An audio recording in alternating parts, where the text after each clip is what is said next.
never die. Meaning some people never die means कुछ लोग कभी नहीं मरते. इसका मतलब ये नहीं है, मैंने आपको बताया था कि इनकी डेथ नहीं होती, मीन्स इनके काम कुछ ऐसे होते हैं जो हमेशा हम याद रखते हैं. सोसाइटी में कुछ ऐसा ये करते हैं इक्वालिटी के लिए या जो सोशल इविल्स को रिमूव करने के लिए कुछ ऐसा करते हैं कि इनके काम हमेशा हमें ध्यान रहते हैं और ये हमारे दिलों में हमेशा जिंदा रहते हैं. Okay, we have read about Socrates. Socrates was born and lived in Greece about 25 years ago. He was a philosopher and always followed the path of truth. During his time, people of Greece were superstitious. Superstitious मैंने आपको बताया था, अंधविश्वासी.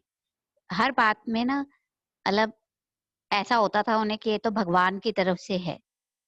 Scientific नहीं था वो time जो था, वो सुपरस्टिशियस थे, अंधविश्वासी लोग थे किसी भी, और भगवान में उन्हें ब्लाइंड था. लेकिन सोक्रेट इन सब चीजों के अगेंस्ट थे. He advised the people of Greece to believe in honesty, free thinking and freedom. And he died at the age of about 70 years. His main disciple Plato preserved his teaching. उसके disciple शिष्य कौन थे? Plato, जिन्होंने उसकी teachings को आगे बढ़ाया. Okay? And we also read about Abraham Lincoln. Abraham Lincoln was born in 1809 in a poor family in USA. His mother taught him how to read and write. वो इतनी पुअर फैमिली से था कि वो formal education भी नहीं ले पाए, तो उनकी मदर ने उन्हें पढ़ना लिखना सिखाया था. Okay, later on he became a lawyer. वो बाद में बड़े होकर वो लॉयर, वकील बने. इन दोज डेज ब्लैक्स मैंने आपको बताया था रेशियल बेसिस पे ब्लैक्स और व्हाइट्स डिवाइड किए गए थे जाति के आधार पर. In those days, the blacks were brought from African countries and kept as slaves. Slaves means गुलाम, दास बना के उन्हें रखा जाता था. White people treated the blacks badly. जो white people थे वो blacks को अच्छे से treat नहीं करते थे, उनके साथ गलत व्यवहार करते थे.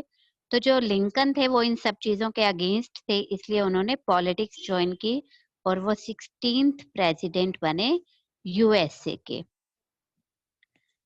Lincoln wanted peace and unity in the USA, but he was shot dead.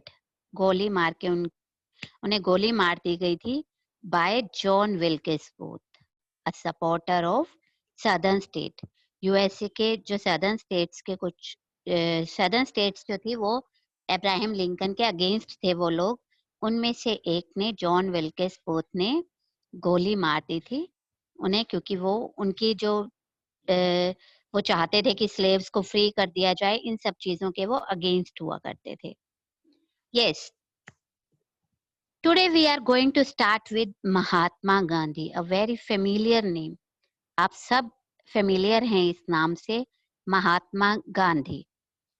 Mohandas Karamchand Gandhi was born on 2 October 1869 at Porbandar in Gujarat. Mahatma Gandhi, जिनका पूरा नाम मोहनदास करमचंद गांधी था, वो कब पैदा हुए? 2 अक्टूबर 1869 में पोरबंदर में, जो कहाँ है? गुजरात में. He studied law in England. उन्होंने लॉ की पढ़ाई की इंग्लैंड में. And became a lawyer in South Africa which was under the British rule. वो साउथ अफ्रीका में लॉयर बने, और उस टाइम जो साउथ अफ्रीका है किसके अंडर था? ब्रिटिश रूलर्स के अंदर. वहां पर किसका राज था? ब्रिटिशर्स का. Akshit Khatkar, what are you doing बेटा?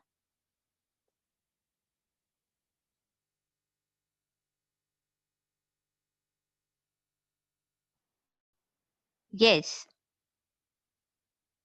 The whites treated the blacks and Indians badly. जो व्हाइट्स थे वो ब्लैक्स को और इंडियंस को बहुत बैडली ट्रीट करते थे, इनके साथ अच्छा व्यवहार नहीं करते थे. Gandhi ji fought against this injustice. by adopting non-violent methods. Gandhi ji इन सब चीजों के अगेंस्ट, इस इनजस्टिस के अगेंस्ट उन्होंने लड़ाई की bye adopting non violent method, मतलब पीसफुल मीन्स, किसी से लड़ाई झगड़ा नहीं किया उन्होंने। वायलेंट होता है हिंसा और नॉन वायलेंट अहिंसा, पीसफुल मीन्स किसी से वो झगड़ा नहीं, बातों से सुलझाने की कोशिश करते थे किसी भी प्रॉब्लम को। Success in South Africa, South Africa में उन्हें इस काम में सक्सेस मिली। Gandhi ji came to India, उसके बाद वो इंडिया में आए and joined the freedom struggle against the British rule in India. और वहां से आने के बाद इंडिया में जब वो आए तो उन्होंने ब्रिटिश रूल्स के अगेंस्ट जो स्ट्रगल चल रहा था फ्रीडम के लिए, आजादी के लिए, उसमें पार्टिसिपेट किया। He followed the path of satyagraha, वो हमेशा सच्चाई के रास्ते पर चलते थे। He started the non cooperation movement, movement होता है आंदोलन, इन 1920, आजादी लेने के लिए उन्होंने 1920 में नॉन कॉपरेशन मूवमेंट स्टार्ट किया। ये नॉन कॉपरेशन मूवमेंट उन्होंने जलियांवाला बाग जो हुआ था उसके बाद शुरू किया, और वो कब हुआ था? 13 अप्रैल 1919 में। उसके बाद 1920 में इन्होंने नॉन कॉपरेशन मूवमेंट स्टार्ट किया। The British arrested Gandhi ji, Britishers ने, अंग्रेजों ने गांधी जी को अरेस्ट कर लिया। He started and led the, उसके बाद जब वो वहां से फ्री हुए तो उन्होंने क्विट इंडिया मूवमेंट शुरू किया इन 1942।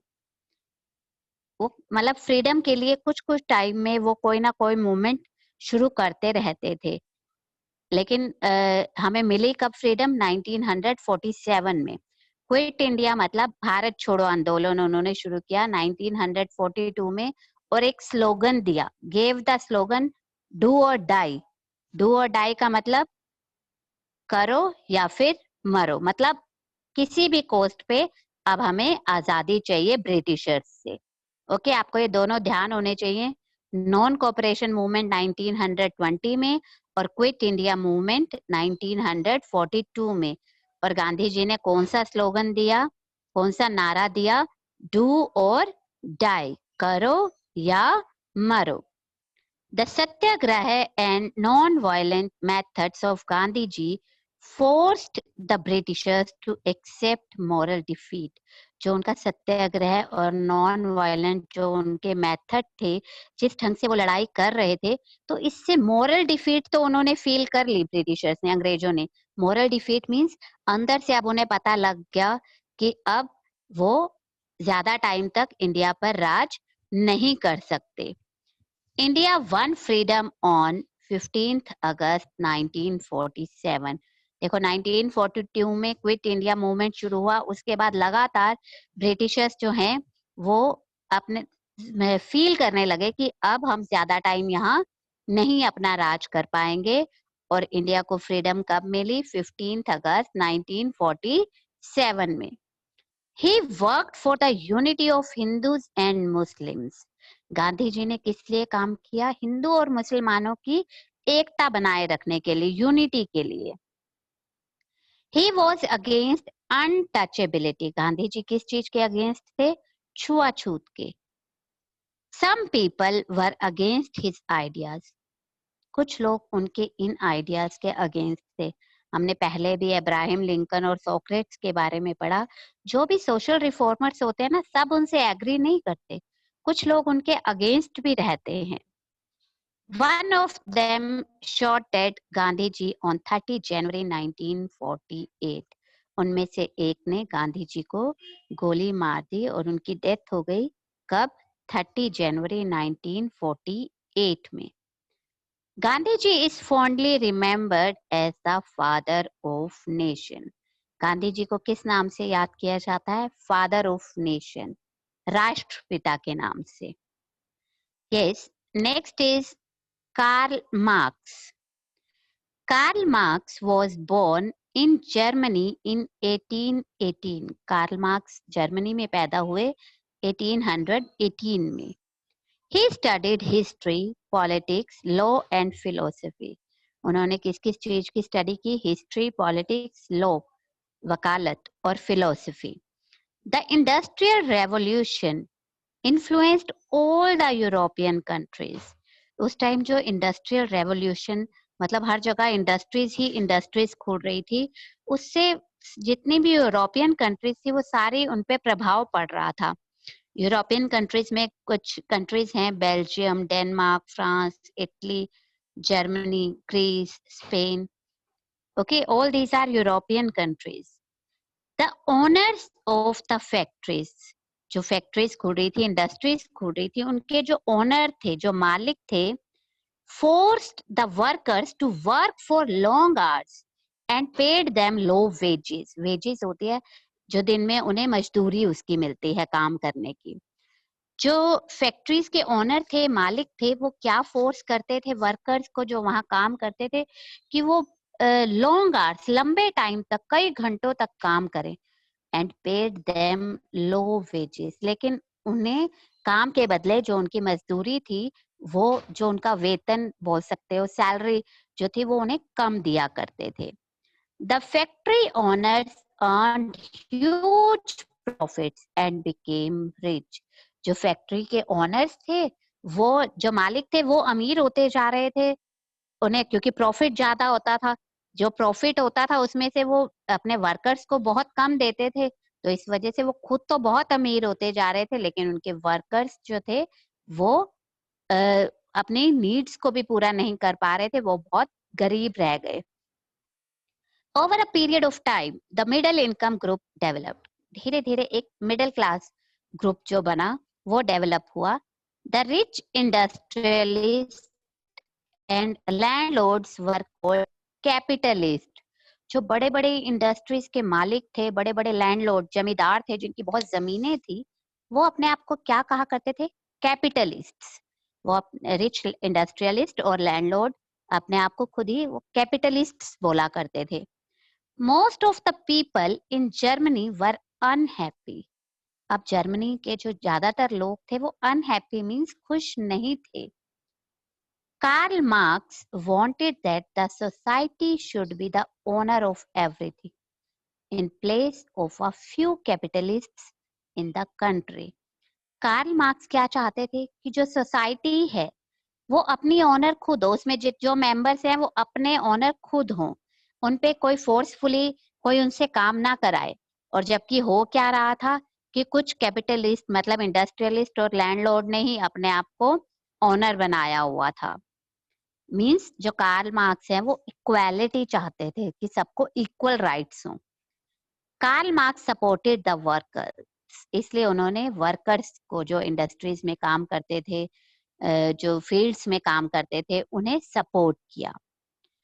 Karl Marx wrote the Communist Manifesto and Das Kapital, उन्होंने ये बुक्स भी लिखी।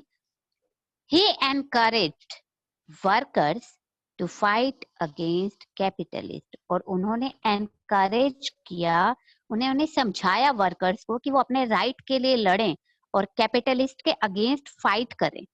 ठीक है, क्योंकि देखो जो उनका वे बनता है एक दिन का, या जो भी उनकी सैलरी मिलती है, जिसकी भी, उन्हें पूरी मिलनी चाहिए, लेकिन उनसे क्या होता था, काम ज्यादा लिया जाता था और उनको वेजेस कम दिए जाते थे। इसलिए कार्ल मार्क्स ने उन्हें समझाया कि अपने राइट के लिए तुम्हें कैपिटलिस्ट के अगेंस्ट फाइट करनी है।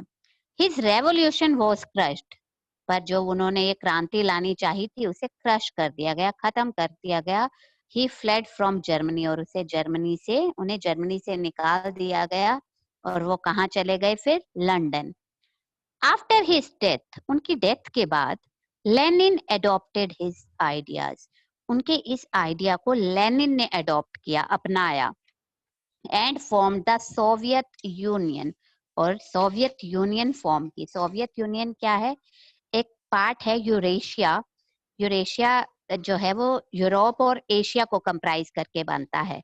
वहां की एक कंट्री है जिसे बोलते हैं सोवियत संघ, सोवियत यूनियन, जो 1922 में बनी, और ये 15 रिपब्लिक कंट्रीज को मिलाकर बनाई गई थी। जिसे बनाया किसने था? लेनिन ने। Karl Marx became immortal due to his belief in equality of all human beings. Karl Marx became immortal. Immortal होता है अमर. वो अमर हो गए due to his belief in equality. अपना जो उनका विश्वास था, जो उन्होंने काम किया इक्वालिटी के लिए ऑफ ऑल ह्यूमन बींग्स. वो चाहते थे कि सबको इक्वल राइट्स हों. जो भी उन्होंने काम किया उस सब की वजह से वो अमर हो गए. Next is checkpoint. ये भी आपको जब अनम्यूट करेंगे तब आपसे डिस्कस करेंगे. Next, Martin Luther king. Martin Luther king, a black American, was born in 1929. Martin Luther King जो एक ब्लैक अमेरिकन थे, उनका जन्म कब हुआ? 1929 में. Although slavery was banned in the USA, अब इस टाइम तक स्लेवरी मतलब दास प्रथा जो है उसे बैन कर दिया गया था यूएसए में. Still the blacks were humiliated. फिर भी जो ब्लैक्स हैं उन्हें अभी भी उनके साथ उन्हें टॉर्चर किया जाता था. अभी भी उनके साथ ठीक व्यवहार नहीं किया जाता था.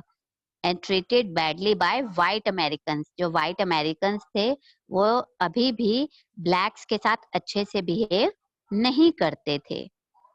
Martin Luther king fought against injustice done to the blacks. जो मार्टिन लूथर किंग हैं उन्होंने इस इनजस्टिस के अगेंस्ट लड़ाई की जो ब्लैक्स के साथ किया जाता था. मतलब ब्लैक्स के साथ जो गलत व्यवहार किया जाता था, इसके अगेंस्ट उन्होंने फाइट किया. He became the leader of the civil rights movement in the USA. वो लीडर बने कौन से आंदोलन के? Civil right.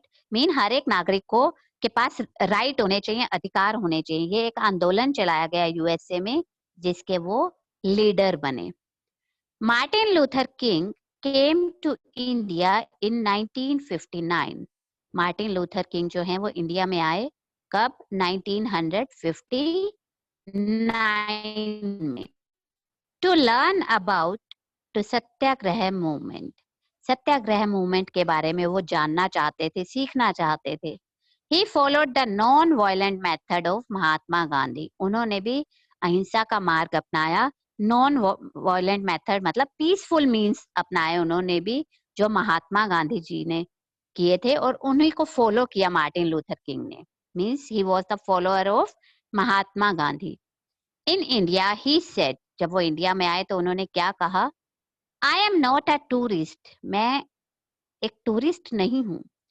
And I have come from USA on a pilgrimage to pay homage to the land of Mahatma Gandhi. उन्होंने क्या बोला? मैं एक टूरिस्ट नहीं हूँ, मैं यहाँ घूमने फिरने नहीं आया हूँ. आई हैव कम फ्रॉम यूएसए. मैं यूएसए से आया हूँ. On a pilgrimage. पिलग्रिमेज होता है तीर्थ यात्रा. टू पे होमेज, रिस्पेक्ट देने के लिए, ऑनर देने के लिए. किस चीज को? To the land of Mahatma Gandhi. Mahatma Gandhi ji की धरती को ऑनर देने के लिए मैं यहाँ आया हूँ. His non-violent methods were fully supported by the blacks in the USA. उनके जो non-violent method थे उन मेथड्स को ब्लैक्स ने, जो यूएसए में ब्लैक्स थे, उन्होंने पूरी तरह से उसे सपोर्ट किया. On 28 August 1963, about 2 lakh people joined him in his march to Washington. उन्होंने एक मार्च पास किया 28 अगस्त 1963 को, जिसमें 2 लाख लोगों ने उन्हें ज्वाइन किया. मार्च पास कहाँ तक था? वॉशिंगटन तक.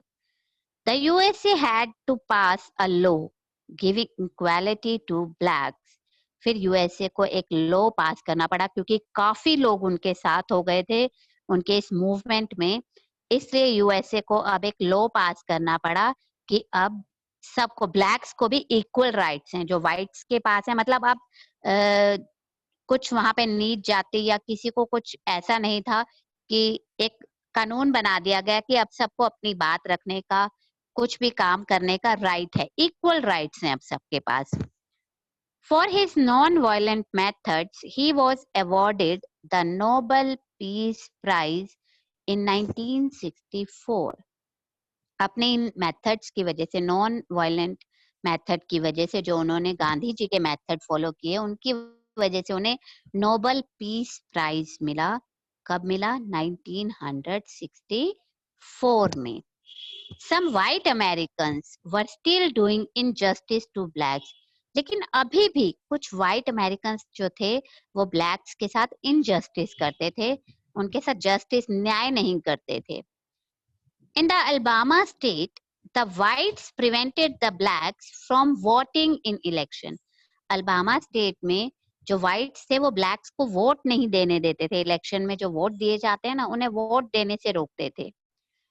Martin Luther King continued his efforts to get equal rights for blacks in USA. Martin Luther King जो हैं उन्होंने अपना efforts, अपनी कोशिश जारी रखी कि blacks को equal rights मिले USA में. Some people did not like him. कुछ लोग उन्हें like नहीं करते थे and his ideas और उनके ideas को. He was shot dead in 1968. अभी तक हमने जितना भी पढ़ा, सब जितने भी रिफॉर्मर्स के बारे में पढ़ा, ग्रेट पर्सनालिटीज के बारे में पढ़ा, सबको या तो गोली मार दी गई या फिर किसी को पॉइजन दे दिया गया. तो इस तरह से उनकी डेथ हुई. He was shot dead in 1968. उनकी गोली मारकर हत्या कर दी गई. कब? 1968 में. Thousands of great men in the world have sacrificed their lives for human welfare and noble causes. हमने कुछ ही के बारे में 4 और 5 ग्रेट पर्सनालिटीज के बारे में पढ़ा है, लेकिन वर्ल्ड में और भी बहुत हैं ऐसे लोग जिन्होंने अपनी लाइफ को सेक्रीफाइस कर दिया, अपनी लाइफ का बलिदान दे दिया ह्यूमन वेलफेयर, इंसानियत की भलाई के लिए, लोगों के भले के लिए, उनके लिए कुछ अच्छा करने के लिए अपनी लाइफ को उन्होंने सेक्रीफाइस कर दिया. We should try to learn from their experiences. हमें उनसे कुछ सीखना चाहिए, उनके एक्सपीरियंस से. हमें भी अपनी कंट्री के लिए, लोगों के लिए कुछ अच्छा करना चाहिए. Let's come to things to remember. This is the conclusion of this chapter. Great men have always followed the path of truth, love, kindness and tolerance. जो great men हैं, उन्होंने कौन सा रास्ता अपनाया? हमेशा सच्चाई का, love, kindness और tolerance, patience का. Socrates was a teacher, a philosopher who strictly followed the path of truth. Socrates एक टीचर थे, फिलोसोफर थे, जिन्होंने अपने लाइफ को, वर्ड को बहुत डीपली उनके बारे में सोचा और हमेशा कौन सा रास्ता अपनाया? ट्रुथ, सच्चाई का रास्ता.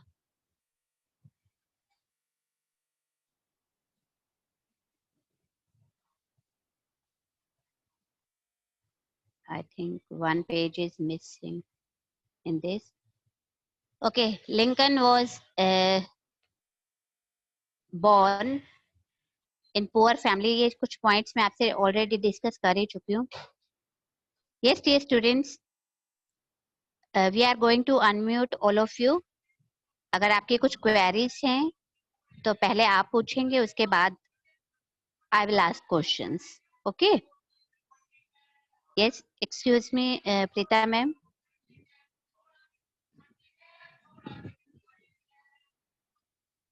Please unmute all the students.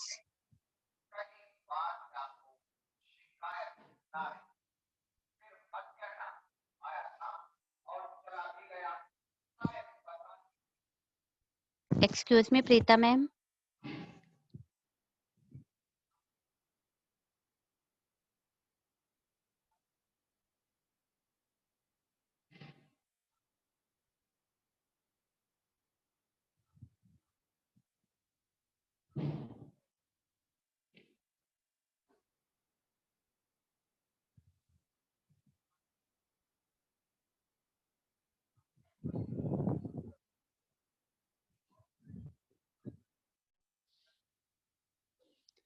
Okay. I'm going to discuss the checkpoint. Tick the correct options. Socrates was born in Greece or Rome. Socrates कहाँ पैदा हुए थे? He was born in Greece. Second is Abraham Lincoln was in